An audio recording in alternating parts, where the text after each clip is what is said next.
Hey everyone, Andy, welcome back to the channel. Today, we're tackling a super important topic that is the bedrock of financial security, building an emergency fund from scratch. Think of it as your personal financial safety net, ready to catch you when life throws those unexpected curveballs like a sudden car repair, a surprise medical bill, or a job loss. Having this fund means you can handle these situations without derailing your long-term goals or going into debt. It's not about being pessimistic, it's about being prepared and empowered. So, what exactly is an emergency fund? It's a stash of cash, separate from your regular checking or investment accounts, that's easily accessible when you need it most. The golden rule is to save enough to cover 3 to 6 months of your essential living expenses. Essential expenses are the absolute must-haves: rent or mortgage, utilities, groceries, insurance, and transportation. Take a look at your bank statements for the last few months to figure out what this number looks like for you. If you have a variable income or dependents, aiming closer to the 6 months mark is a smart move for that extra peace of mind. Now, you know what you're thinking?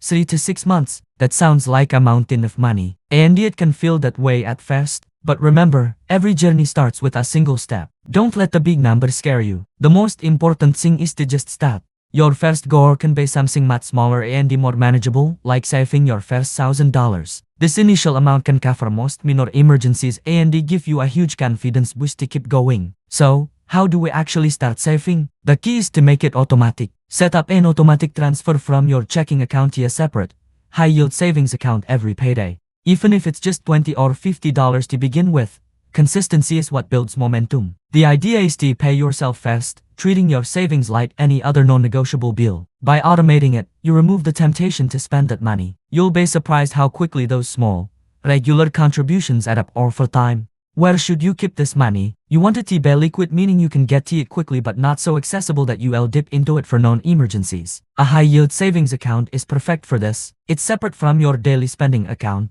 and it earns a little bit of interest, which is a nice bonus. Avoid putting your emergency fund into investments like stocks, because you might be forced to sell at a loss if an emergency strikes during a market downturn. The goal here isn't to get rich, it's to be secure. Once you've started, look for ways to accelerate your savings. Can you cut back on a few subscriptions you don't use? Maybe brew your coffee at home a few more days a week. Every little bit helps. You could also try a no-spend challenge for a week or a month. Another great strategy is to direct any unexpected windfalls, like a tax refund, a bonus from work, or cash gifts, straight into your emergency fund. It's a fantastic way to give your savings a significant boost without changing your daily budget.